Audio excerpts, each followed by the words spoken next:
Okay, magandang gabi mga kapatid. So without further ado, would like to introduce to you yung ating speaker. Let's continue to pray for him because he is not feeling well, but by God's grace, no, he will be able to share what the word of the Lord for us. So with Brother Tom, take it away. Thank you, Brother Jerome. Good evening, mga kapatid. Good evening, bro. Oo, meron tayong isang pinakamalayo, si Brother Rolly at Sister Beth sa Tarlac. Thank you, Tarlac. Brother Rolly and Sister Beth. Sarap ng Cindy, dyan, ensaymada. Oo, thank you sa inyo. Anyway, ang pag-uusapan natin dito, it's about the seniors retreat, no, that happened, I think, last month. And alam niyo naman, we're supposed to be there, pero medyo mahal kasi, di ba, 1,500. Parang we cannot afford to pay that amount. Pero kailangan kasi makadaan tayo, kailangan maka-attend tayo ng isang seniors retreat. So minabuti ko na lang na tayo na ang gumawa nito upang sa ganun bilang mga elders ng MFC servants, this is a mass for all of us. Noong araw kasi, during our time, that was 1990, I became a member of the Elders Core Group kasi 1992. So, nung 1992, chapter head na ako. Imagine, 2 taon lang, chapter head na kaagad. Ano ang importance kasi nitong tinatawag nating seniors retreat, This will serve as the entry point to formal membership in the seniors assembly. Right now, kayo nandito lahat because you are all elders and leaders supposed to be uma-attend tayo ng seniors assembly, no? Kaya lang, for whatever reason, hindi natin natutupad ito. Maaring valid reason or maaring hindi. Pero kailangan maintindihan natin ano ba talaga yung role mo as one of the elder o senior member ng MFC. Ang uma-attend kasi sa seniors assembly natin will start from the chapter servant up. And then, kasama dito yung mga full-time pastoral workers natin, they're also part of the seniors assembly.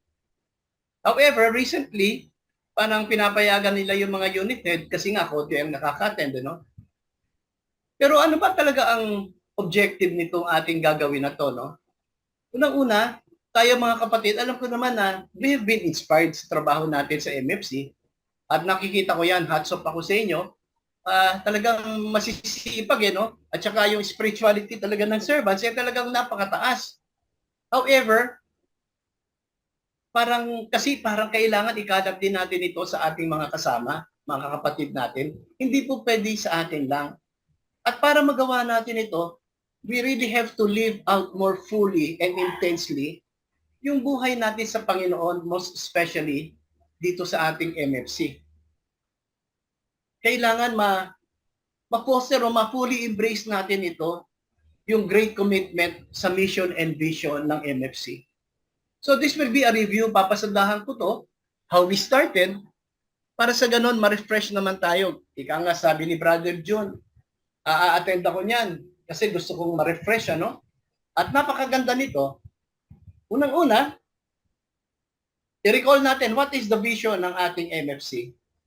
Ang vision natin, we are an evangelistic and missionary community committed to become families empowered by the Holy Spirit, di ba? To renew the face of the earth. Yun yung vision natin Pero paano natin gagawin yun? Pumasok yung mission natin.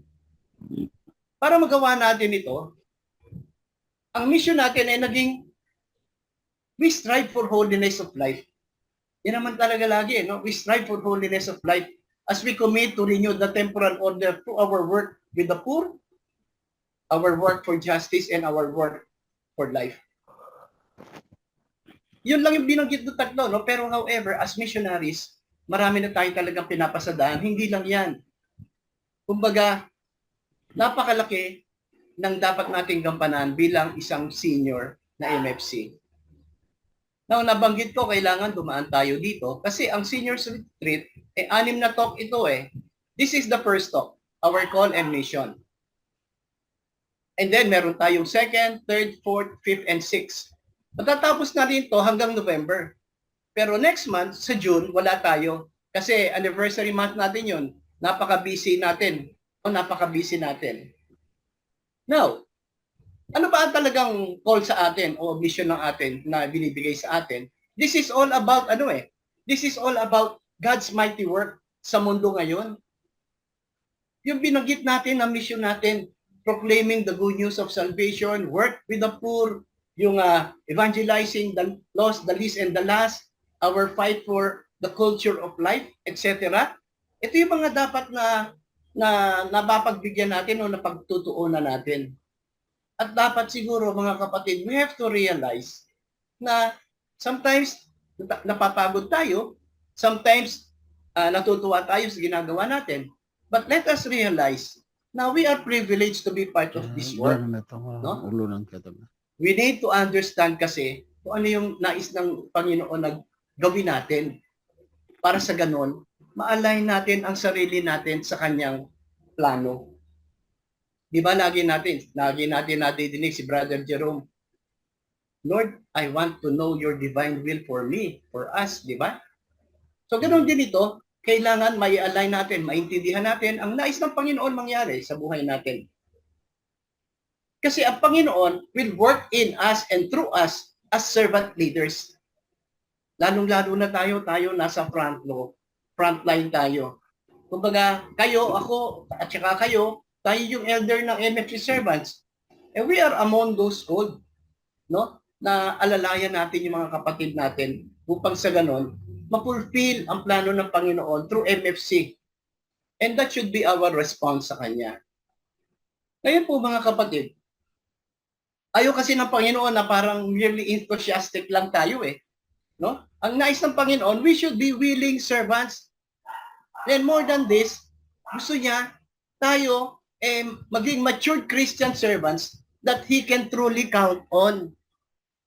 Di ba? Minsan sa member mo, pag hindi nakakasunod o hindi nagagawa yung dapat gawin, parang minsan parang nalulungkot ka, di ba? Kasi parang nawawala sa direksyon, no? Kaya parang may disobedience, yung mga ganung bagay, di ba? At hindi nangyayari, no? Balikan natin mga kapatid yung stages ng MFC. Let us look back, yung stages ng development of MFC. Una-una, ang Panginoon in-establish ang Couples for Christ. Kailan? 1981. 1981. At that time, ang nais kasi ng Panginoon for CFC, to become an evangelistic movement. Kaya ito nag-umpisa na with couples because God wanted to form a core of the family. Ang focus doon ng CFC is family, di ba? Yung husband and wife.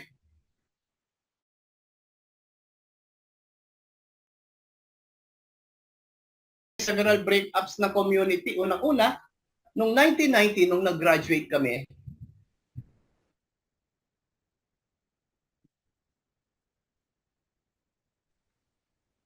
pagpasok ng 1992, if I recall correctly, humiwalay ang CFC sa umbrella ng ligaya ng Panginoon. Noong 1993 naman, ang nangyari, dahil nag-solo na tayo, kasi ang ligaya ng Panginoon parang focus sa internal ang gusto natin para tayo parang ang gusto natin massive evangelization. So humiwalay tayo, no? In 1993, doon na in-establish ng CFC, it's family ministry. Lumabas na yung kids, lumabas na yung youth, lumabas ang singles, handmaids, and servants. Kumbaga, magiging parang womb to tomb na to. Now, there was something na for every member of the family, meron silang pupuntahan. However, again, maybe this is God's plan. Noong 2007, there was a split again in CFC. Nung nag-split ito, alam nyo na siguro ang storya nito, together with the GK, out of that, was formed a remnant. Ano yung remnant na yun? Pag sinabi mo remnant, kukunti lang di ba? Hindi yung majority. Kakaunti lang So in other words, kakaunti lang tayo na humiwalay talaga doon sa CFC, which is, tayo naman yung CFC. So nagkaroon ng debate dyan, tayo yung CFC at tayo yung original. So nangyari dito, of course, nung nag-split na yan, Couples for Christ Foundation for Family and Life, CFC FFL, ang nabuo. Ngayon, nung ginawa ito, having implanted the basic mission of evangelization through family renewal, ginamit na ng Panginoon ang CFC FFL for the final conflict. Ano to? Yung final conflict na yon, ito na yung laban natin. This is the war for culture of life in the third millennium. At ginagawa natin yan ngayon. Pinaglalaban pa rin natin yan ngayon. Noong 2019, upang mas magandang ma-reflect dito yung sinasabi natin, who we are, sino ba talaga tayo? CFC FFL. Ang dami na nga no? May CFC, may CFC FFL, may CFL. By the way, nung nasa Novaliches ako, humuwalay pa rin yung CFC FFL kami, yung grupo namin, humiwalay pa, nagkaroon pa ng CFL, Catholic for Family and Life, mga taga-Tandansora, no? So another split yun. So I can imagine, tatlo na pala yung nadatnang kong split. So ang Panginoon, nag-design siya ngayon ng talagang tutugma sa atin dahil kung ano yung ginagawa natin. Because we are missionaries, God's design, we change our name to Missionary Families of Christ, MFC, which is currently our name today. Now, ano ba yung life and mission ng MFC? Kasi ang charism natin is evangelization, founded on family renewal. No? Lagi natin sinasabi na evangelization should be the mainstream ng simbahan. Kaya tayo nahihirapan makapasok kasi ang simbahan sobrang busy sa mga activities nila Well, in fact, dapat nakafocus sila doon sa mga unchurch, sa peripheries, sa kanilang mga parokya, marami doon katolikong hindi na nagsisimba. Kaya nga, yun ang nakakalungkot doon. So, sa magitan nito, dahil evangelistic tayo, pinagpatuloy natin to be an evangelistic and missionary movement. No? Meaning to say, lahat tayo, every member should be an evangelizer. Di ba? Sa sermon, ganun lagi sinasabi natin, every member should be an evangelizer. Nag-evangelize tayo in our day-to-day life environment sa buhay natin, kung saan man tayo pumunta. Itong mga bagay na to, we all have witnessed and became part of this as well. Ang dami na nating ginawa, ang dami na nating pinasok na napakadelikado. Maski yung nagbangka tayong papunta ng isla, after a week, lumubog yung bangka, ang namatay ilan? 27. Diba? Pero, God is so faithful to us. Kaya nga, we have to work for the renewal and strengthening of the family. Kumbaga nga problema nga ngayon, may mga divorce na issue na ngayon, di ba? Ngayon, naglalabas na tayo. Alam nyo ba na maglalabas na tayo ng papeles? Sabi ko nga maski tapos na yan sa Kongreso, pwede pa tayo maglabas nung nag-meeting kami. Maglabas tayo, pwede pa maharangin yan sa Senate. Kung ibasura ng Senate yan, wala rin naman magagawa yung Kongreso. So, even us, sa section natin, siguro we can have somebody here na to do a paperwork about divorce, no? Na we are not to divorce ang MFC servants at pwede natin yan ibigay sa home office para ito yung maging position natin sa section natin sa servant.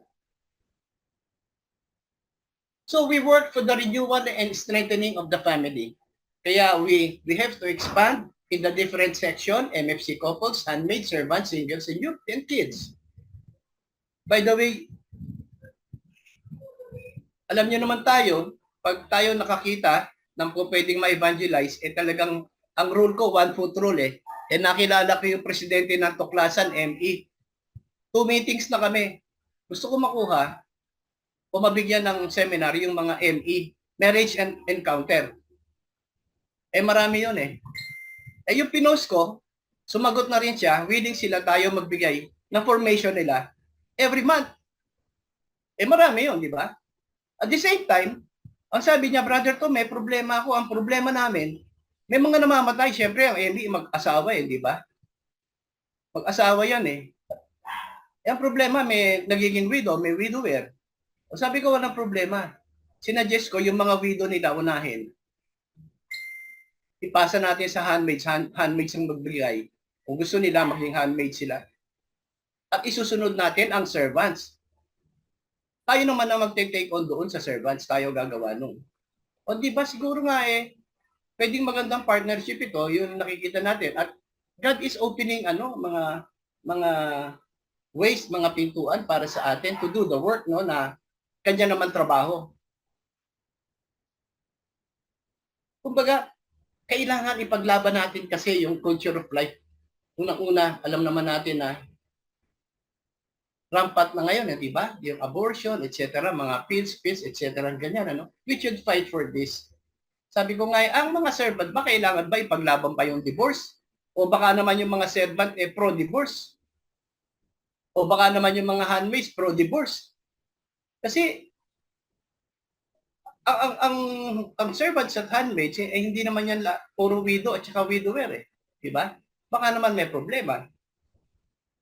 Pero syempre, alam naman natin na pag tayo kinasal sa simbahan, walang hiwalayan yan. Eh yun ang talagang pangangatawanan natin, no? For better or for worse. Kumbaga, the culture of life, describe natin to, no? It is a way of life based on the belief of human life na begins at conception. Yan ang paniniwala naman natin as Catholics eh. And it is sacred at all stages from conception through natural death. Wala nang magbabago doon. Hindi magbabago ang position natin dyan. Aside from that, ginagawa natin, we do work with the poor. Tingnan natin sa work with the poor. Kuhanin natin yung first beatitude sa Luke. Blessed are you who are poor, for yours is the kingdom of God. However, masanay tayo doon sa kay Matthew, yung ni-record ni Matthew, anong sabi niya? Blessed are the poor in spirit, for there is the kingdom of heaven. Diba? O ano pa? Sometimes, ang poor, tinitignan natin, it is about hunger. Pwede rin. Nasa Bible yan eh. It's about hunger. No? Yung kahirapan. And GK is one example. Kaya lang, nawindang. And also, of course, our very active No One in Need program for the poor. Ang tanong ito yung sinasabi natin, mighty God's work. Ano ginagawa ng Panginoon, mga kapatid? Ano ginagawa ng Panginoon? Dapat ma-realize natin na lalong-lalo na tayo sa servants, we are living in the end times. Konting panahon na lang tayo. Sana si Brother Tunying umabot ng 120. Pag umabot si Brother Tunying ng 120, tayo aabot tayo ng 100. And we'll still be doing the work of evangelization. Diba? So, throughout the world, alam naman natin na there is unprecedented evil. The spiritual warfare is intense. Kaya nga, ang dami natin problema pamilya, pera, kalusugan natin, no? Minsan, sa relasyon, ang dami problema. Kumbaga, sa madaling sabi, ang enemy is going all out to destroy faith, family, and life. Yung hardship, poverty, mga misunderstanding na yan, greed and the like, even our health. Aside from this, marami pang iba. Ano pa? Of course, yung pagkakasala, yung immorality, yung secular humanism is rampant. May kanya-kanya ng isip May kanya-kanya ng paniniwala. Maraming families are breaking up. Families are no longer being established. Parang tanggap na lang natin to, nahiwalay tayo. Tanggapin na lang natin ito. Bahala ka sa buhay mo. Basta't ako, nandito ako. Marami rin tayo nakikitang mga scourges of abortion and same-sex marriage. And this is happening now. Itong mga bagay na to, kaya ako binanggit mga kapatid, this is God's mighty work. at tayo ang gagamitin niya. As leaders, tayo ang gagamitin niya. Kumbaga, siya ay nagdi-depend sa atin na ipagtanggol natin ang kaharian ng Panginoon. There is a new paganism and mass apostasy in the church. Ano ba ibig sabihin ng apostasy? Meaning to say, apostasy in Christianity is the repudiation of Christ. Dinideny na natin yung katotohanan. At alam naman natin even sa Vatican nangyayari yan. Dinideny na ang katotohanan. Lalong-lalo na the central teaching of Christianity as well by someone na dating Katoliko. May mga Katoliko na dating Katoliko follower ni Jesus Christ, ngayon kumakalaban na sa atin. Anong tawag sa kanila? Mga rebelde. Di ba?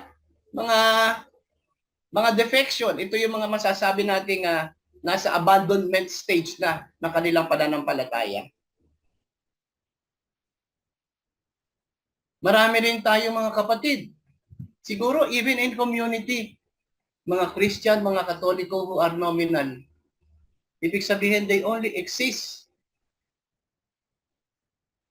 by name, pero hindi nagpa-practice ng Catholic faith. And yung secular attitude nila, andun pa rin. At minsan, itong mga kapatid natin na to, ito pa yung nakakasira. At times, they are even the enemy within. Sila yung kalaban natin, silent enemy within, hindi natin alam. At kung tayo mahina, mga kapatid, and doesn't have faith, we fall to this trap of the evil one. Baka tayo malaglag.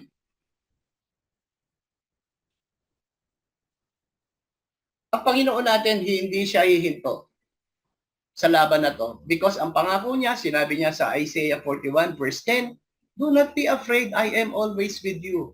Laban ka lang. This is my work. Umuo ka lang. Diba? Kaya nga, alam natin na God is raising up mga simbahan or mga movements like MFC para mas marami tayong magtulong-tulong. Tayong lahat, we are being called to holiness. Hindi madali pag sinabi nating holiness because that is being Christ-like. You have to live the life of Christ and to image Christ. We are being called to discipleship, to serve God with all our strength, all our heart and might. Ngayon, pakita natin ang trabaho ng Panginoon kasi He is at work. In Ephesians chapter 1 verse 9 to 10, it says,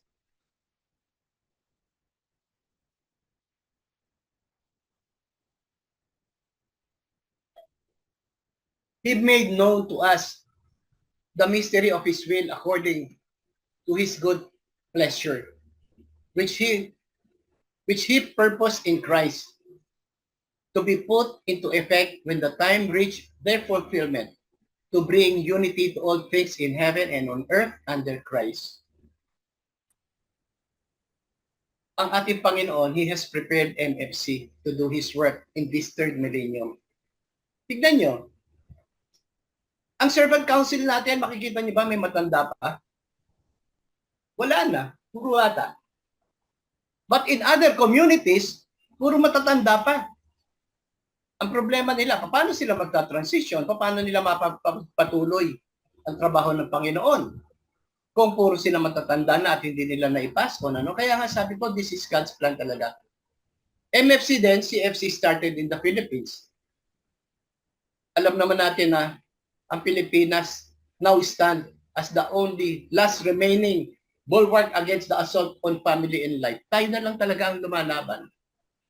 Tayo na lang ata ang bansa na walang divorce at saka ang ang Vatican. At lahat meron na Kasi nga, ang Pilipinas, merong tawag sa atin may prophetic calling tayo to be God's light in Asia and to the world. Yun ang ating prophetic calling. Tayo mga leader, kung yun ang prophetic calling sa atin, pangatawan na natin kasi dapat yun, di ba?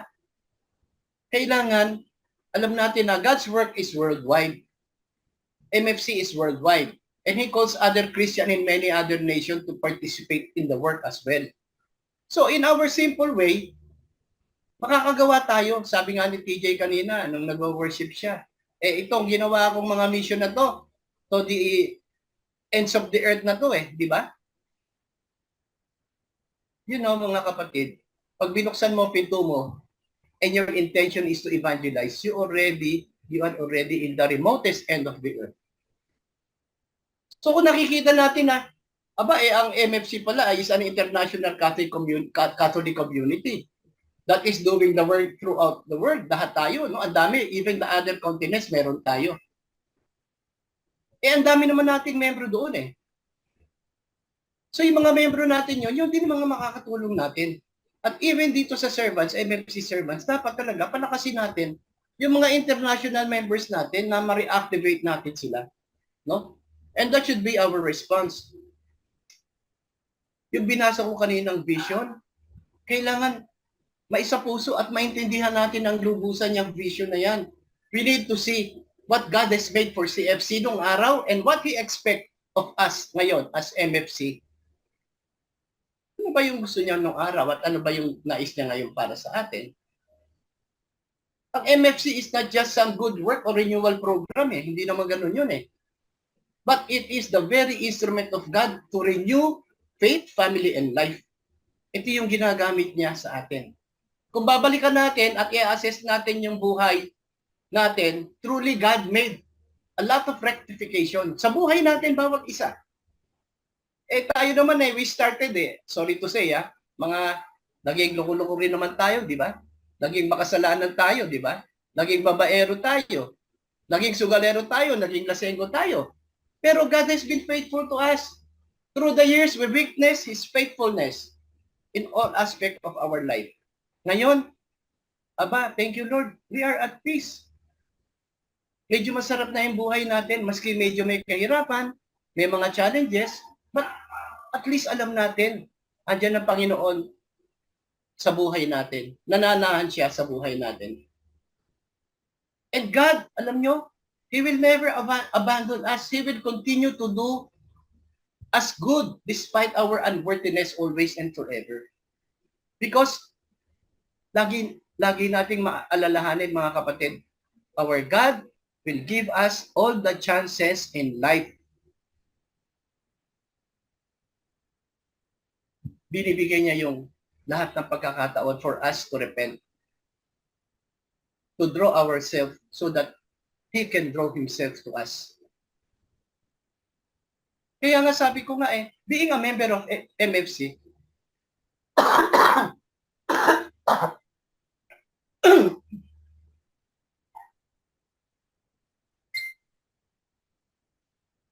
being a member of MFC is really a privilege. Katulong natin dito ang banal na espiritu. Hindi lang siya basta service, but a way of life.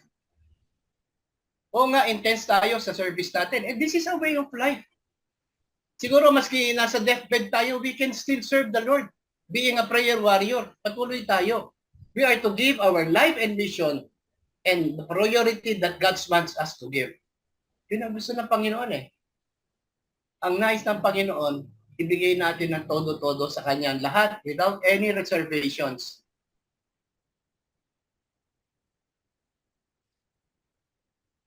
Sabi nga natin privilege nga tayo. Kaya lang which is, alam naman natin nandiyan ang banal na espiritu during these crucial times. Pero, alam niyo mga kapatid, know that many forces will oppose MFC. Tignan niyo yung nag-post si Brother Frank. Sabi niya, nag-post siya sa FB. Nung nag-post siya sa FB na sinabi niya no to divorce, nilambas siya ng mga ibang nagte-text sa kanya sa Messenger. Halos lahat, nilalait siya. Hindi naman ganyan ang buhay namin Masarap naman ang buhay mo, Brother Frank hindi naman kami ganyan Iba naman ang problema namin No? Kaya ako, naglagay din ako doon para kumampi naman sa kanya. Kumbaga, even in community, hindi tayo magkasundo-sundo kasi may kanya-kanyang isip din, di ba? Obviously,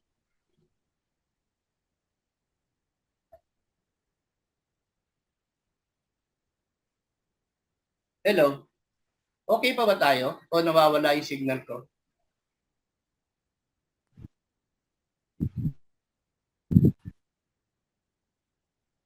No, okay, we can hear you. Sandali. Pero kayo nawala eh. Bakit Susunod ayun? yata si brother. Ayun. So, nasa na ba ako Wala. kanina? Wala ka na. Okay na ba, brother? Okay na, okay na. So, as Kay I was Tito saying, Frank. oo, kay Frank, ganun na nangyari. Ang daming nagsalita ng hindi maganda. So, nakakalungkot eh. Obviously, ang devil is at work. Kumbaga, hinaharang na niya. But also other Christians, even within the church, sadly. Ang dami na rin talaga. Kumbaga, hindi na natin maintindihan ano ba talaga yung gusto mangyari ng mga kasama nating Katoliko. Bakit gano'n na pumapabor sila sa divorce? Ang problema kasi, many, and there are those who do not understand kung ano talaga yung issue. At sa mga kapatid dating MFC, hindi natin nakikita the real meaning of our vision in MFC. Parang akala natin statement lang yon, pero kailangan himayin natin talaga yon.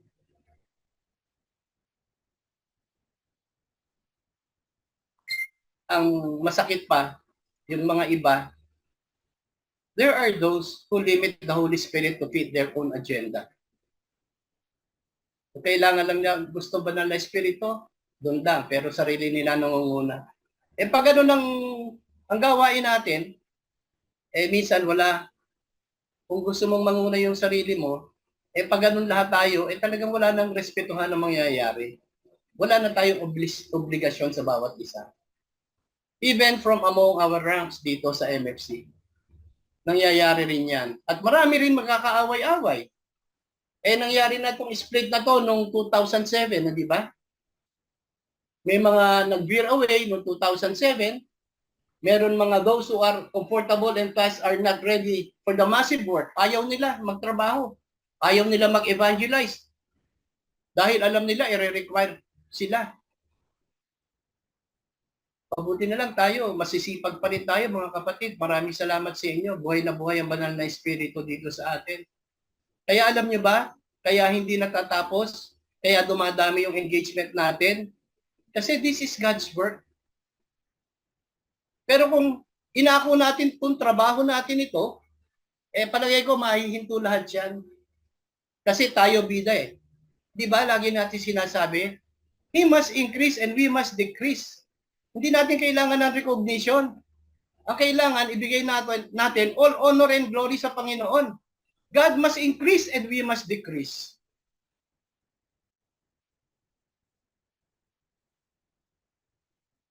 Meron pa dyan, who are selfish with the resources God has entrusted to them. Alam nyo, siguro kung lahat lang ng MFC member, lalong-lalo na may mga pera, talagang they will be open and be generous. Palagay ko, yung building natin, naitayo na yun eh. Palagay ko, wala tayong problema sa pagbimisyon. Sa gasolina, makakarating tayo, maski Luzon, Visayas, and Mindanao, di ba? Kung nakikita natin ganito, dapat meron din tayong counterpart, meron tayong positive action. Ano naman yung action na gagawin natin? Ipaglaban natin, we have to resist the world. Ano ibig sabihin ng resist the world? Alam niyo na yon.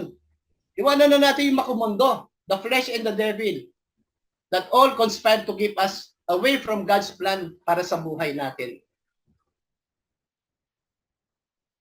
Nilalayo kasi tayo ng mga tukso, lalong-lalo na pag ginusto natin, nawawala at nasisira yung plano ng Panginoon sa buhay natin. Kumbaga, sa ating pananampalataya, accept God's vision for our work. Tanggapin natin ito at hayaan natin ang banal na espiritu to expand our vision. Kailangan nandiyan siya lagi, present. At kailangan, hindi lang ganun, we have to be very prayerful. Pray for God's will to be done, for His plan. Upang yung kanyang plano, talagang maging isang katuparan sa buhay natin bilang MFC. Di ba? Sinasabi natin lagi mga kapatid, Lord, I want to do your will. I want to follow you. Pero pag may labanan, nasa na tayo? Of course, may mga valid reason din dyan, ano? Kumbaga, magiging isang tagumpay lang to mga kapatid kung tayo ay magiging firm and steadfast. Yan na nga yung ating Congress, steadfast. Minsan nilalagay ko, MFC servants, steadfast, going beyond our limits. Ano yung going beyond our limits? Minsan maski hindi na natin kakayanin, pero kinakaya natin, di ba? Kinakaya natin yon. Hindi tayo sumusuko. Dahil tayo nga, we are like mga holy warriors. We are like Joshua na talagang palaban. Kumbaga, si Joshua alam naman natin, he took on the land because that is according to God's plan. Kung ang ginagawa natin na to, plano ng Panginoon, mga kapatid, ipaglaban natin to. By preserving and being consumed by the vision ng MFC. At kailangan siguro dito, kung ganon, meron tayong personal response dito sa vision na to. At siguro kailangan din tayo, lumago tayo sa vision na to na maintindihan natin ang lubusan. Sabi nga nila, we have to fear the Lord, be in awe, acknowledge Him as Lord. We have to serve Him completely. Todo-todo natin. Hindi pwedeng halfway ang ating pagsisilbi. Hindi tayo pwedeng lukewarm, but all out. Kailangan todo. Diba? Ginagawa natin, maski pupunta tayo ng probinsya, makasama lang natin yung mga kapatid natin sa probinsya kasi matagal na natin hindi sila nakikita. Kausap ko si Brother Sammy Balingit ng Tarlac. Naka-schedule na tayo sa July. At nais ni Brother Sammy, gusto niya kumpleto sila. Sabi niya, Brother Tom, July na kasi yung mga kapatid natin, mga karpintero, nagtatrabaho sa Manila. By July 8, nandito sila. So sabi ko, pinapapili ko siya para mapasya na natin. Ibig sabihin, pag ginawa natin ito, ang service natin is not halfway. Kasi hindi naman madali ito, mga kapatid, for us, lalong-lalo na sa edad natin. Pero alam nyo, tayo rin ang beneficiary. Kasi pag nagawa natin ito, overwhelming talaga yung saya natin. At alam natin na ginampanan natin ang nais ng Panginoon. We have to serve Him sincerely, ang ating Panginoon. Hindi tayo pwedeng functional. Hindi pwede na not just parang service lang. Yung service ba na ginagawa lang natin. Let's do it with our very own life na ibigay todo. We have to cast out other gods. Walang other priority. God is the priority. Walang other attachment. Give yourself totally. Ito yung pagiging senior natin sa community. Ito yung price ng pagiging senior. Hindi tayo ordinary member. Kung ordinary member, baka excuse pa nga tayo Di ba? Alam niyo mga kapatid, ang ating Panginoon, sa lahat ng ginagawa natin, alam niyo naman, pag nagdasal tayo, even tayo magdasal sabay-sabay, He has that capacity to listen to each and everyone's prayer. Even lahat ng tao sa mundo, pag nagdasal, nadidinig ng Panginoon every little prayer. Kaya nga ang Panginoon, sa lahat tayo, sa atin, lahat ng ginagawa natin, God, talaga solely focuses on our life. Each and every one of us, sa service natin, kung ano ginagawa natin. Secular work is important. But our most important work is to serve God and be His instrument in His will. Magpagamit tayo. Lagi ko sinasabi nga sa inyo para lang tayong walis na nasa tabi, nasa pader. Pag gustong gamitin ng Panginoon, yung walis, gagamitin. Pag hindi niya gagamitin, itatabi. Ibig sabihin nun, we are always ready to serve. So, alam naman natin ang panahon time is very important. At alam naman natin, meron tayong pamilya, minsan kailangan natin maghanap buhay. When we are also busy, we have to prioritize something. Kailangan, maski on top of this, mga business natin, let us give God His due. Let us prioritize Him sa buhay natin. Of course, pera. Money is needed, kailangan yan eh. Pero alam niyo po mga kapatid, naging experience ko na yan. Ang pamilya ko kumain ng matamis na baon lang ang palaman. Yung mga anak ko pumasok sa Miriam, ang tinapay, ang palaman lang ketchup, walang iklog. Pero nakatapos din sila. God will provide. Remember, tayong lahat, we are just stewards. At kailangan man, no matter how little or small our resources is, we can use this for God's purpose. Bigay natin sa Kanya. And we will be blessed many, many, many, many times more. So, alam niyo po mga kapatid, ito yung ating this is our journey as sasabihin natin, members of the seniors. Hindi yung seniors club na may edad na seniors in spirituality, no, masasabi natin. And this is our journey. Marami tayong exciting times na dadaanan pa. Hindi pa tayo ganun katanda. Although we are in the end times, masasabi natin, pag nandiyan na yung final conflict between good and evil, we come to conclusion. Kailangan we have to decide. Ito ngayong panahon na to, this is the time of evangelization and building God's kingdom. Wala nang panahon pang iba. Wala na tayong aantayin pa. There is great urgency sa ating trabaho. And we are privileged to be part of it. At alam niyo po, tayo, mga elders ng servants, we are in the forefront. It is truly humbling that God can use us in all our weaknesses. Remember, ang dami nating kahinaan, health condition, money problem, comorbidities. But God is using us. God is at work sa buhay natin. And He will provide richly for us. Kaya nga lang mga kapatid, yan ang pangako ng Panginoon. The rest is up to us. So, yun lang po mga kapatid at magandang gabi sa inyong lahat.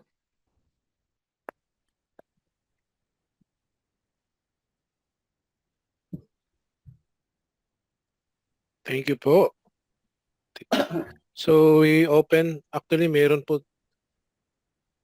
dito binabasa ko dito yung question for reflection, Kuya Tom Number 1, how much do I want to be a part of God's work in and through MFC? Pangalawa, am I open to serving God completely in MFC? Mga bibigat na tanong to. I-share ko dito. Oh, sige, ayan yung tanong, sige. Questions Reflection for natin. reflection.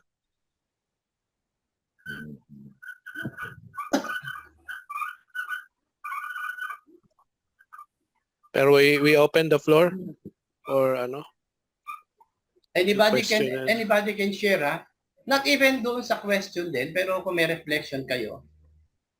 Pero it's open now. Mag-unmute lang kayo.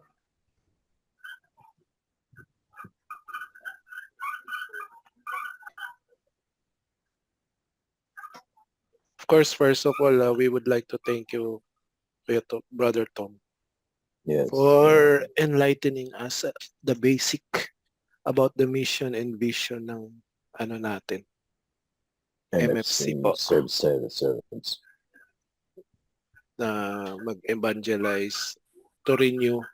Of course, yung divorce po at talaga namang andyan, tabi-tabi lang. So we need really to make a stand as a servant. Ay may naririnig nga ako may mga pro-divorce din dito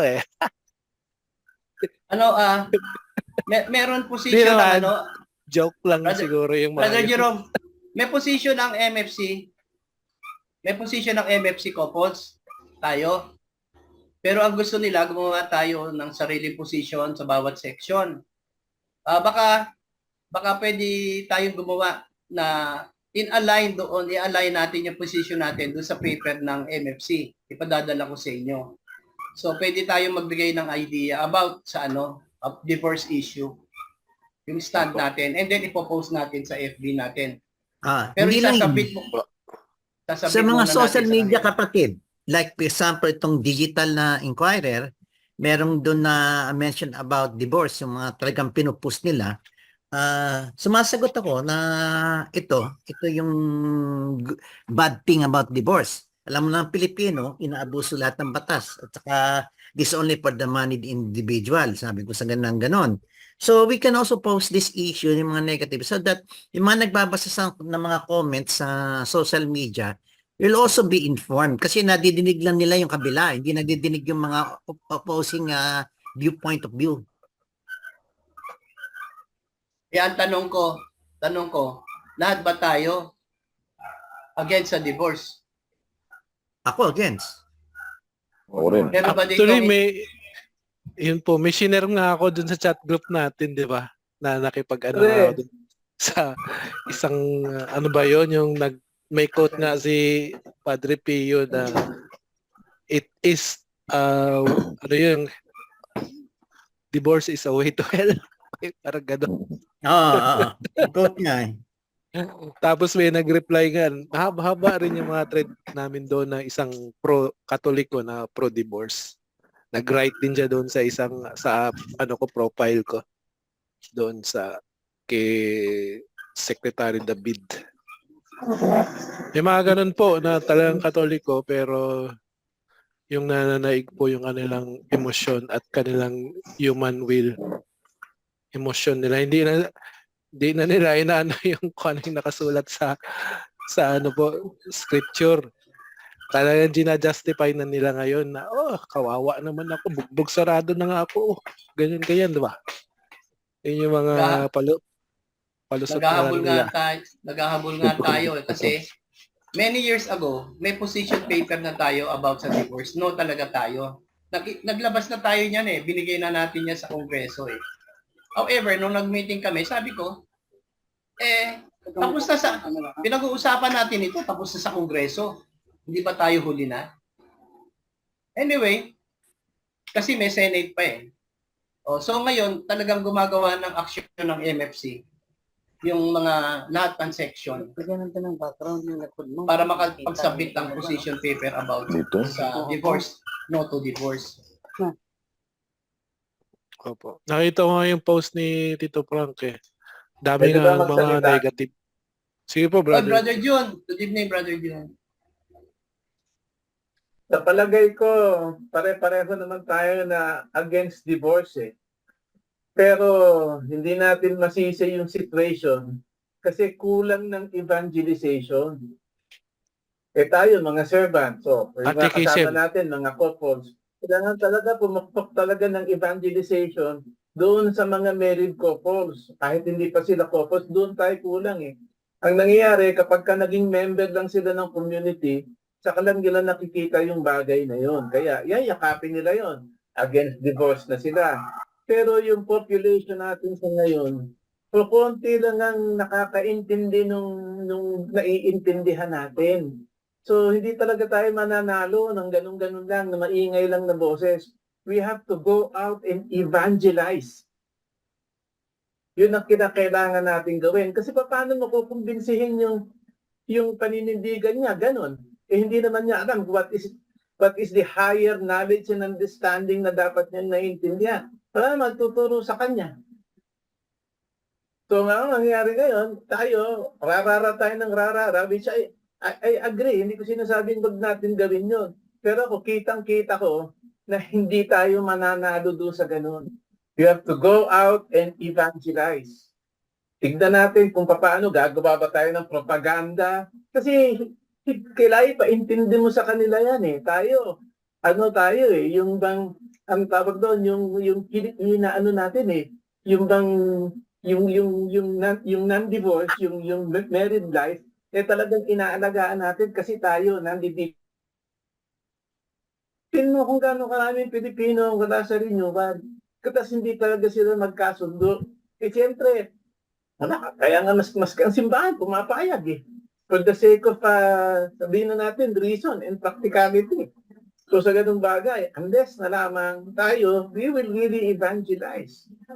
Kaya ang kinakailangan natin matutunan. O halimbawa, ipopropagate natin yung divorce na wag tayo makipag-away. Let us, kinakailangan yung community natin, may magturo sa atin yan, ng intinding-intindi natin. Tapos i-convert natin yan into an evangelizing structure. Kaya pwede ka ngayon magkwento sa mga kamag-anak mo, sa mga kaibigan mo, kaya mong ipaliwanag. Hindi lang stand.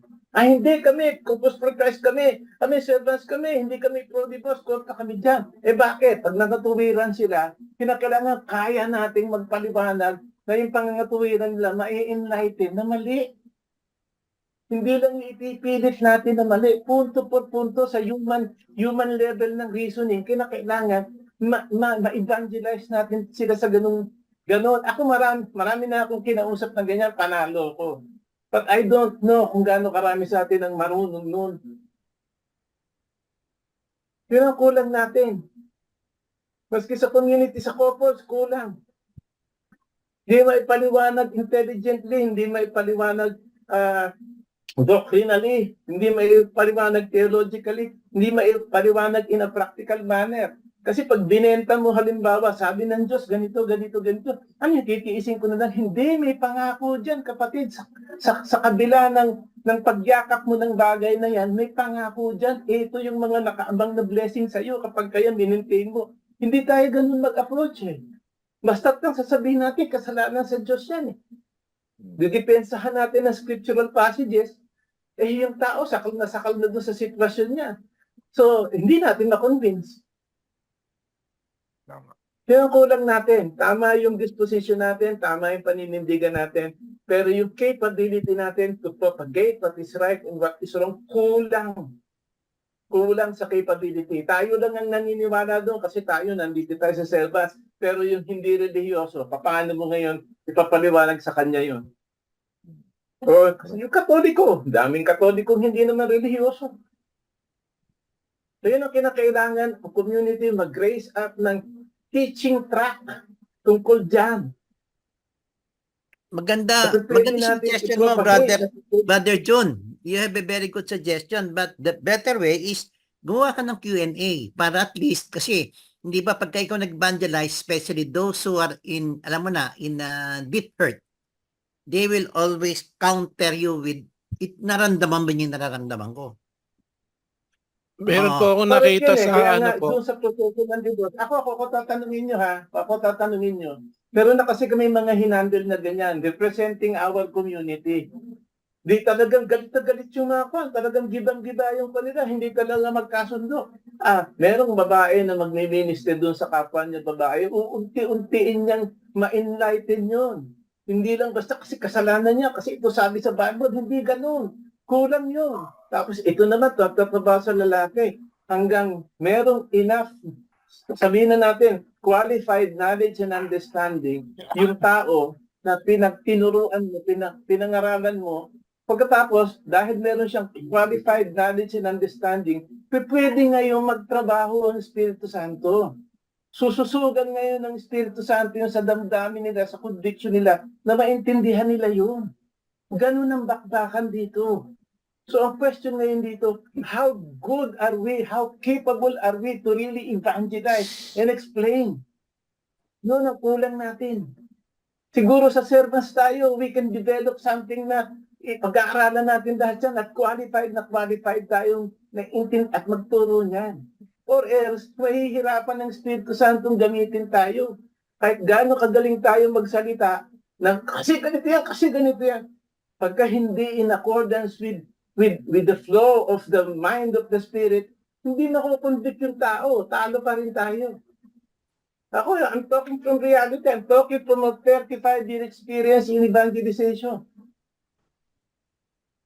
Sana ganun tayo sa atin dito sa couple, sa community natin. Pero yan yung iniintay ko eh. Nakikita ko papunta ron, pero hindi enough eh. Siguro yung mga active lang sa couple ang marunong yan eh. Hindi ko alam kung marunong talaga sila. Siguro yung mga leaders, mga household head, kayang ipaliwanag yan eh. Scripturally, doctrinally, sabihin na natin by virtue of reason, pwede eh. Pero dito sa servants, I don't know. Kung tama yung rara natin but we are ill-equipped in order to do the job. Yun ang palagay ko. Kaya yung sinasabi mo, brother, to, sundan natin yan. Mag-devise ngayon tayo, mag-structurize tayo ng training program natin para tayo mismo alam natin ipaliwanag yan. Sa bagay ako, wala pa ako nakikitang talk about divorce sa MFC. Pwede tayong gumawa niyan. Ako I agree with Brother June na yung explanation niyan kasi mayroong left and right. Hindi lang pwedeng explain mo yung consequences na ganito, magiging ganyan, di ba? Tama, in layman's term, kailangan malinaw nating mabuti. Siguro pwede tayong gumawa. Sino? Baka pwede niyong pagtulungan. Ikaw, Brother June, ang mag-spearhead, gawa tayo position paper on divorce. Hindi naman Jun Duhong ko. Yung position ganito ang gusto ko mangyari. Oh. Hindi lang position paper para sa community. Hirap kasi yun Ang dami mong kukumbinsihin Tapos nakakaano naman. It's not proper na we will voice out, no? Kasi hindi naman tayo ang mga yung sabihin na natin yung nasa level ng leadership na merong authority magsalita at magturo ng ganyan. I'm only talking about dito sa atin sa servants. Siguro tayo dito mag-prepare tayo o gumawa tayo ng isang working structure kung paano ito ilan tayo 1 2 3 4 5 6 7 8 tayong 8 rito intindi natin 15. yan sa punto halimbawa ng salita ng Diyos, sa punto halimbawa how the grace of God will work, kasi hindi pwedeng reasoning lang ito kinakailangan dito makapag-produce ng conversion, yun yung power So, kinakailangan marunong tayo gumamit nun, marunong tayo mag-yield sa Espiritu Santo para pag nagsalita tayo, tinaliwanag natin sa mga tao yan, ang Espiritu Santo nag-iintay lang kasi tama yung sasabihin mo at siya yung magbibigay ng grasya para maintindihan ng tao. That's how it works. Sige, okay yan. Sige, gawin natin yan. Talaga ito. Pag natapos natin, isubmit natin sa taas, sasubmit natin para makita nila na meron tayong ginawa para sa divorce na maaaring material para maibigay sa different section. Na at least hindi pa naghihiwalay, kung may plano maghiwalay, maintindihan nila. Curative, preventive na tayo, preventive. Preventive yan. Ayun yung makipag-partner sa handmade. Justified. Bakit gusto na nilang maghiwalay Justified. Logically, Justified. Ngayon, yung tinatablan yung mag-asawa na tinatablan na kino-consider na nilang mag-divorce, ibig sabihin nun, wala silang spiritualidad. Kaya sila nauuwi doon. So, hindi mo sila pwedeng baksakan kagad ng, kasalanan sa Diyos yan, ganito. Hindi. Kinakailangan maipaliwanag muna sa kanila yung bagay na yan, maintindihan nila, at makita nila na mayroong tinatawag na paraan para maiayos yan. So, tuturuan talaga natin sila kung paano mo sila magkakaroon ng conversion habang tinuturuan mo sila ng principles ng kung paano ma-overcome yung divorce na yan o paano ma-overcome yung bakit pa kayo gusto niyo na maghiwalay? Baka naman pareho kayong mali. Wala, tingnan mo ito, simple. Ang pag-aasawa, pananampalataya sa Diyos ang pinanggagalingan yan You have to live the faith. Kasi pangako mo sa Diyos for richer, for poorer, for better, for worse, till death do us part. Yun ang sinasabi mo naintindihan ba nila yan o kinasal sila? O kung halimbawa sasabihin na, for richer, for poorer, paano ko bang gagawin yun? Brother John, hirap na hirap dito sa Ang dami niyang hindi naiintindihan na mayroong empowerment ang Diyos para mag-work out sa'yo, pero hindi nila alam. Kaya hindi mag-work out. Yan ang kinakailangan. Talagang, full ministry talaga yan haharapin natin, tutulong tayo. At kung maaari, ituturo natin yan doon. Hindi lang sa community, nakakahiya dahil pambira naman. Tayo yung tayo yung nasa laylayan, tayo yung servants Siguro ituturo natin yan doon sa mga parishes. Maghahanap tayo ng kakampi ron. Tuturo natin, isisemi natin, papaliwanag natin sa kanila. So yung mga gusto ngayon tumulong, ipaliwanag niya, maski sa kamag-anak pala nila, meron. Doon pala sa mga pinsan nila, meron. Kaya nila ipaliwanag. At hindi mo pwede ipaliwanag lang, ako magkakasala ka sa Diyos. Hindi. Kinakailangan madiscover nila na kapag kaya pinanindigan mo, merong biyaya na pwede kang asahan na mangyari sa buhay mo. Iyon ngayon yung karamihan ng taong kasal, hindi nila alam yan eh. Kaya hindi nangyayari sa kanila kasi hindi nila alam eh. Kung hindi nila alam, hindi nila isa sa buhay. Kung hindi na isa sa buhay, hindi mag-work yung word of God, yung pangako ng Diyos. Hindi mangyayari kasi covenant yan eh. Yung Diyos, nakaabang siya, gagawin niya yung pangako niya. Yung tao, iniintay niyang gawin din yung parte niya. Pag hindi ginawa, hindi mangyayari. Yan ang kakulangan.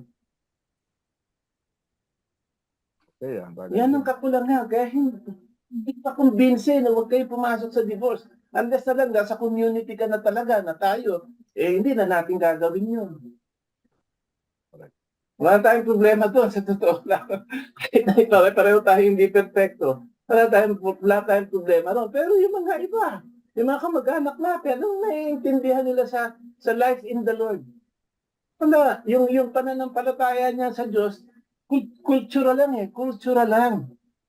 Hindi talaga at the level of the spiritual faith. Yan ang kulang. Kaya talo. Talo talaga simbahan. Ngayon, tayo, magrarara tayo, agree. Yung gustong gawin yung leadership ni Brother Frank, agree ako doon. Si Brother Frank has the ability to explain. Matinanong siya, bakit nga ba, Juan, pinipigilan mo kami mag-divorce? Kaya niyang ipaliwanag yun. Pagkatapos ngayon, yung nakausap niyang tao, oo nga, we'll give it a try. Question, tayo, kaya natin ipaliwanag as Frank can explain it? Kaya natin, capable tayo magsalita eh. Kaya nga lang, hindi natin alam ngayon kasi wala nagtuturo sa atin kung paano natin papaliwanag. So yun ang kinakailangan natin ma-develop sa atin. Ma-provide para alam natin. Yun lang. Or else, walang mangyayari lahat sa effort natin ito. Kasi banderang tapos. Sige, thank you, Brother Jun. Pwede permission to talk. Permission to talk. Sige, Brother. Alam mo yung si Brother John, tama si Brother John, talaga nakita ko yung damdamin niya, no? Talagang alam po ninyo, talagang Brother John, very good, ang ganda nung ang ganda nung una po mga Brad, magandang gabi po at thank you very much sa sa talk mo, no? Alam po ninyo yung talagang yung number one point ating community. Sabi ni Brother John, hindi tumuturo. Alam po ninyo, nung umatin ako ng senior assembly, meron po tayong survey, nag-survey po, yung pwede kang isulat mo pangalan mo or pwede hindi. May mga tanong po doon, may mga tanong. Kunwari, ang lalaki ba pwedeng sumama sa kapwa lalaki? May sumasagot pong kasamahan pa natin sa sa community. Pwede. Pwede ba magsama ang babae sa babae? Pwede. Nagtawanan kami. Meron ano ba kasi divorce? Pabor kami sa divorce. Meron 3, 4. O, tingnan mo. Sa loob ng community, meron may nagsasabing, kaya lang, wala silang pangalan. Sabi ko, nagtawanan ng ang dami. May 11 pa. Oh. Parang, yun po, nung nalagay na yung divorce through the Congressman Lagman, di ba? Si Lagman na niya, no? Kaibigan ko yung anak niya, kaya Congressman. Ngayon, nung nilagay po yung no to divorce, yung divorce ma-approve na, sa Congress pa lang yan, no? Dadambal siya yun. Nagpost kagad ako, no to divorce. Ang sabi nga ni lolo ko, may post pa akong sabi ng lolo ko, parang kanin na hindi sinubo, na hindi pwedeng yan. Ngayon po, napunta mo kami ang Eras, ang Central, sa kay Brother Frank Padilla, napunta po kami doon. Nakita ko kay Brother Frank, nakakaawa po, no? Brother Frank na talagang yung binabanatan siya, kinakalaban siya ng hindi lang yung kay Pope, yung comment niya kay Pope Francis, di ba? Sabi ni Brother Frank, I'm not against Pope Francis. Pero si Brother Frank, kamuha po, si Brother Frank ang ating servant general, si Brother Tom ang ating national servant. Di ba nariwanag po sa Hebrew 13:17, obey your leaders and follow his order. Sila may karapatan magsalita. Si Brother Tom, yan, pwede siya magsalita. Ikaw ikaw ang pinaka-bosses ng servant, kasi ikaw ang pinakamataas ng national staff, ikaw ang ikaw pwede magsalita. Pero kami mga member ninyo, pabor kami sa iyo. Liwanag, no? Hebrew 13:17. Obey your leaders and follow his order. Di ba? Kamukha ni Brother Frank Padilla, nakakaawa na si Brother Frank. May mga tayo na binabanatan pa siya, di ba? Binabanatan siya. Nakita ko kay Brother Frank ko. Kaya ginawa ko kay Brother Frank, di ba? Kaya inakbayan ko siya, nag-video kami no, ni-record ko. Yun, tama Brother John, no? Talagang si Brother John, maganda yun, no? Maganda na hindi lang position, ituro. Pag okay na ituro, Brother John, mag-rally tayo doon sa Welcome Rotonda. Maglagay tayo ng mga placard. Mag-rally tayo doon. Pwede naman, no? Sabi na, no to divorce. Tignan niyo po si Brother TJ. Sample ko to, mga brother, no? Si Brother TJ. Alam ko ang buhay niyan sa love life niya. Pero, ano pa sa divorce? Against siya sa divorce, naman ba? Kung si Brother TJ, kung ibang pag-iisip niya, pabor ako sa divorce. Diba, pwede ulit mag-asawa bukas, di ba? Pero, hindi nagagawa ni Brother TJ, against siya sa divorce. Di ba, TJ, no? Nakita ko ang buhay niyan, sa love life niya.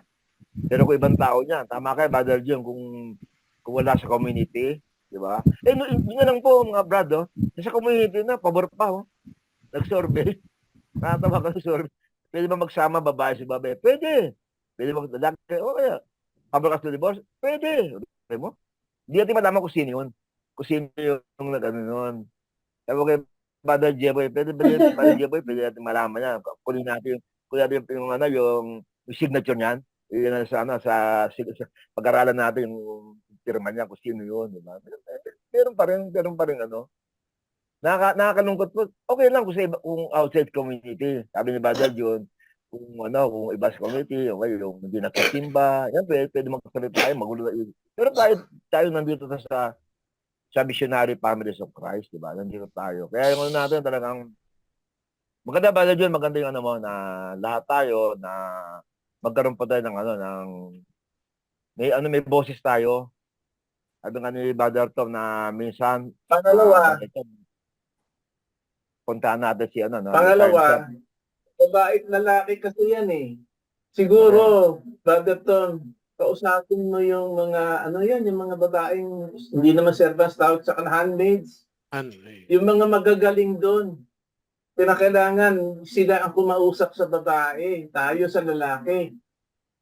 Tama yan. Meron tayong ang sinasabi natin. I-develop natin itong structure na ito eh. Yung contents kasi campaign ito eh, program ito. I-develop natin lahat ng teaching track doon or paano makakausapin yung asawa na halimbawa yung lalaki, bro, paano sisimplihan nyo na hanggang sa addicted na yung nakook mo siya doon sa sinasabi mo, ino-consider na niya habang pinapaliwanag mo, nagugustuhan niya. Bakit niya nagugustuhan? Kasi tama ang latag. Yung Espiritu Santo ang nagtatrabaho kung bakit nagugustuhan ng nakikinig. Yung mga babae naman, yung mga handmaids, sila naman ang kumakausap sa babae dahil mahirap naman kung tayo kakausap doon. So talagang ito, i-develop talaga itong team na to. Hindi biro-biro itong bakbaka na to. Yung misis ko, nasa handmaid siya. Kaya... yun. At ilan lang muna sa handmaid, yung pinaka-desidido. Ilang team lang yan. Halimbawa, may 3 lang tayo, yan ngayon. Pag meron tayo ngayong kaibigan, na gano'n, sa parish, yun nga sinasabi ko Brother Tom eh. Nakapasok tayo sa paroke. Kasi, dyan natin matatagpuan yan. Yung mga yung mga halimbawa, lector commentator, naku, yung pinsan ko, yung ganito ko, ako, yung kumari ko, yung maghihiwalay na sila. Eh, hindi naman sila marunong eh. Basta sa kanila, papakita lang nila ako naniniwala sa eh, sige, paliwanag mo sa akin, paano gagawin ko rito? Hindi nila alam. Di bang ganong bagay? Yun, kinakailangan papila natin yun. Pagka hindi tayo capable to explain that doon sa tao na marirealize niya yung bagay na oo nga, ganun pala yun, sige, subukan namin. Wala rin mangyayari. Mas maganda siguro kung makakagawa tayo ng parang isang guide para ibigay yan, yung kaalaman. Magbo-workshop tayo. Oo, brainstorming. Gagawin natin yun para sa ganun. Kasi nang didiktahan eh. Hindi naman natin diretso yung ibigay yan kasi kung meron tayong guide tungkol sa divorce na pwedeng sabihin, kaalaman nga, pwede natin ma-incorporate yan sa mga talk natin kasi lagi tayong nagbibigay ng talk eh. Di ba? Pwede tayong lumihis ng bahagya at maisingit yon kung nakikita natin na kailangan ibigay, lalong-lalo na nadidetermine natin kung sino yung mga nakikinig at kung alam natin na may mga problema sa relasyon. So parang ano yon. Anyway, bukas kasi meron ako may meeting kami kay Brother Frank bukas. Kaya ako sinasabi to, gusto niyo ba mga kapatid, isasuggest ko lang kay Brother Frank na mag-allot siya ng isang time para sa servants, pupuntahan natin siya. Yes. Okay ba sa inyo? Kaya lang, hindi tayo makakapili ng araw. Kung kailan niya sabihin, normally tanghalian yan eh. Nagpapakain siya eh. Pero magdadala rin tayo. Kung kailan niya sasabihin, doon tayo pupunta. A-adjust tayo. Pero puro servant. Sa linggo. No? Hindi, sasabihin ko muna sa kanya bukas kung kailan siya pwede. Okay. Kung sabihin niyang pwede siya ng June o July, di nasa sa kanya yun. Sabihin niya next week, punta tayo. Lagi ko matutuwa rin siya na bisitahin natin siya at makamusta yung kanyang kalusugan. At dito, mapapag-usapan natin. Oo naman. Okay? O sige. So, ano lang, konting announcement lang mga kapatid, kasi mag-aalas 9 na. Yung ating anniversary gagawin sa Santa Rosa, Laguna. Brother Alex, meron ka ba bang connect kay Kasi nire-require nila sa anniversary na magkaroon ng presentation ang bawat section. Ngayon, ang problema natin, may naisip ako, bro. Baka pwede nating sabihan si Peter o si Gigi, yung kapatid natin na nag-song and dance, yung Butchike. Okay ba sa inyo yun, si Butchike? Hindi ko na matandaan. Sige, okay. Oo, yung kantahan. Sa Congress. Sa Congress. Okay ba sa inyo? Okay, sa Meron Congress. si Butchike. Okay yun. Brother Alex, pwede mong makontak yun? Kasi si Brother Alex ang Sige, hanapin ko po. I will ask Brother Gigi. Kailangan yung kanyang damit, kamukha nun, yung pamatay din, ha? Akala ko po isasuggest nyo si God. O yung artista. Yung dalawa. Kuya Ray, Kuya Ray siya si Kuya Hindi, okay na si Butchike. Kasi sila God, magre-rehearse pa yan, Pag nag-rehearse yan, matagal. Hindi, yan. Hindi, one day nga lang po yung rehearsal nila Ang palakasan yung kay Kuya Ray. Pero alam na nila yon si God Kasi karamihan nun naka-attend na Si Butchike na lang. Si Butchike. TJ ka na mag-concert by TJ. Siya kasama si Butchike, si Bayo TJ. Dalawa kayo.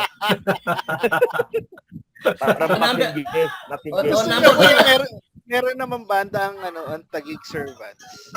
Ayun pala Pwede tayo dyan, di ba Kuya Ray? Oo. Ang ang servant, may tayo, bandan, may basis DJ. Kompleto na tayo. Anyway, napag-usapan niyo yung banda. Kasi meron tayong concert, di ba? Ang concert natin, definite na August 17. So, may meeting kami sa Lunes tungkol sa concert. Ilalatag lang namin kung ano yung mga detalye. Pagkatapos nun, gagawa tayo ng isang group chat Ando na kayo, ipapasok ko kayo sa group chat na yon para mapag-usapan na yung concert natin. Saan Number, gagawin ng concert? Tayo to. Saan gagawin ng concert? Tang- Saan? Tanghalang Pasigueño. Ah, Malaki yun kasi 1,500 ang yung capacity sa ano, doon eh. yung sa Dolores Block, hindi ba natuloy? Dolores Block? Hindi na kasi mahal eh. 60,000 at saka isa pa. Doon ako dati, pare to. Doon ako dati. Oo, kasi isa pa may Ah, problema yung aircon nila, mainit eh. Ganun ba? Baka by August Ah, hindi pa gawa. Okay. Kaya yun ang ano natin. And then pangatlo, itong seniors retreat, meron pang remaining 5 talks. Hayaan nyo na lang ako pumili sa core kung sino yung magbibigay ng susunod. Ang susunod natin will be July, August, September, October, November. Ililista ko na lang doon para sa ganon. Si Brother Rolly nandiyan pa. Nandiyan pa po. Diyan pa po. Brother Rolly, Naka-mute po kayo, Brother Rolly. Kindly unmute. Yun. Yun po. Yan. Yan, thank you. Okay, bro. Yan. Brother Rolly, baka pwede kang kasi yung taga-Tarlac nating kapatid, siya ang provincial coordinator ng servants sa Tarlac. Baka pwede natin siyang Brother Rolly, baka pwedeng ikaw ang magbigay ng isang talk doon sa sa ating seniors retreat. Bibigyan kita ng outline. Sige, bro. Sige. Okay, thank Ano- you anong Brother Rolly. Anong talk yun? Kailangan bandang mga August, bro. Kasi nandito pa po ako sa Dubai. Sige. Ganun ba? Ay, Oo, naku, ingat Palang ka. liwanag pa dyan. Maliwanag pa po dito. Ganun Mga 5 ba? o'clock Sige. pa lang Dito, dyan. mag-alas 5. 5, yeah. Sige, maski August o September. Opo, yun. Yung mga September, bro. Palagay ko, ikuha na ako doon. Okay na. Oo, sige. So, Meron akong gustong sabihin Brother June. Meron akong gustong sabihin, challenge to sa atin. Di ba sa community, ang servants ang pinakamatanda na? Ibig sabihin siya na ang pinaka-senior. Tama ba? Hindi yung sa Tama. edad, hindi dahil sa edad, ugod-ugod na. Pero supposedly, ikaw yung pinaka-senior, ikaw na yung pinaka-kuya. Supposedly, tayo yung mayroong talagang authority na magsalita Kailangan lang marunong tayo. Alam natin yung puntong yun. Di ba? Tayo yung elder Kung tatawagin natin sino ba yung mga elder, yun ang ginagawang elder Kung sino yung mga matatanda na sa community, supposedly yun ang pinakamatibay Hindi ba pwedeng gawin ang programa ng servants kung paano natin darating tayo sa punto na tayo ang pinakamatibay at tayo ang pinakamarunong sa community natin pagdating sa pananampalataya sa Diyos. Kailangan lang pagdating doon sa divorce Kung tayo issue, dapat yung seniors, tas tayo yung walang alam. Ang bira naman, nakakatawa. kailangan equip tayo pagdating sa divorce issue. Maganda po yung sinasabi ni Kaya wala Brother tayo June. ibang programa kung paano natin i-equip yung sarili natin at tayo yung magaling. Yung mga couples doon, pagka servants ang magtanong ka sa servants, alam nila yan, dapat ganun. Tayo na yung elderly. Tapos tayo yung walang alam. Sige. Diba? Okay yan, Brother June. Sige. Mag-set aside tayo ng isang araw para diyan na mapag-usapan natin ang lubusan. Bibigyan ko kayo ng idea sa concert, ha? Programa yan para lahat tayo marunong. Bibigyan ko lang kayong advance idea doon sa concert kasi kaya natin ito inaapura. Siyempre, kailangan maibenta natin yung 1,500 tickets, no? At ayaw naman natin na mag-flop itong concert na to dahil ito ginagawa natin para kay Lord. Ang tutugtog na banda doon, hindi lang servants. Kasi kung servants lang ang tutugtog, hindi natin maitutulak ang ticket. To be honest, kaya nyo bang itulak ang ticket na 1,500 servants? Di ba? Baka nga isa po, hirap na hirap tayong itulak di ba? So inimbita ko ang band ng youth, MFC Youth. Tutugtog ang isang set ang MFC Youth kasi may hatak ang mga youth. Pag tumugtog ang banda niya, syempre mga membro nila manonood. Saka magulang. Number two, ang tutugtog pang isa ang banda naman ng singles. Kasi pag tinawag mga singles, nandun din yung mga singles at sila yung itatap natin mag-usher-usherettes. Ayun. Number 3, ang handmaids hindi na magsasayaw. Ayaw nila magsayaw eh. Tutulong na lang sila, di bumili ng ticket. So, Ayun pala, bro. So, kung meron tayong ganon, resources na po pwedeng mag-ticket, sa NCR at saka ibang probinsya, pwede rin natin ikalat yung tickets natin. Pero kailangan mga kapatid, trabahuhin natin ito kasi ang pondo na to will be para sa ating Congress at saka sa mission at saka tutulong tayo sa pagpapagawa ng World Mission Center, yung building natin. Ngayon, ito naging successful. Sinabi ko na to sa council, gagawin natin itong regular activity ng servants na every time na matatapos ang anniversary, meron tayong concert. Pero itong concert natin ito, ipapattern natin sa ating team, Steadfast din. Yung team natin for the year. Kapogi. So, patuloy pa rin ang ating evangelization. Na-mention ko sa inyo na meron tayong online sa BJMP Antipolo, mabuti na lang online. Kasi kung face-to-face, obligado tayo magpakain. No? Okay lang naman yon kasi ano lang naman eh. Female dorm ata yung atin eh. Sa June 21 at saka sa July. So, si Brother Butch at saka si Brother Alex ang magbibigay muna ng talk. Online naman to, Brother Alex. Remind na lang kita. Sorry Online po, naman. Brother Tom, sorry po. Oh, Yung 21 po, nasabihan ko na kayo, graduation po yun ng anak ko, bunso. o sige, Natawan di ba, talaga. si Brother Butch ang pwedeng magbigay ng talk 1. Kukuha tayo ng another speaker. 2 talk lang naman yun. Tsaka online. Ito sa 20, ikaw sa 20, ako sa 21, Brother Alex. Ano po? Ayun, pwede yun. Baliktad, palitan. Palitan ng araw. Hindi pwede. Yung June, 2 talk yun eh. Tapos July, 3 talk. Di bale, Hindi nga, palit nga sila si Butch. Kung hindi pwede sa 21 si Alex, July. sa 20 siya magtoto. Si Butch Sige. Sa 21. July ka. Oo. July na lang po ako. Sige, hahanapan na lang natin ng katuan si Brother Butch. So far yun ang mga ano natin. And then yung pinost ko na tuklasan ME marriage encounter, napa-finalize na yun. Baka every month magbibigay tayo ng LCS sa mga taga marriage encounter Quezon City gagawin. Yung kanilang widow, may mga widow sila, pa-handle ko sa handmaids, pabibigyan ko ng LCS o CLS. Pagkatapos ng widow, isusunod natin yung mga widower nila, tayo magbibigay.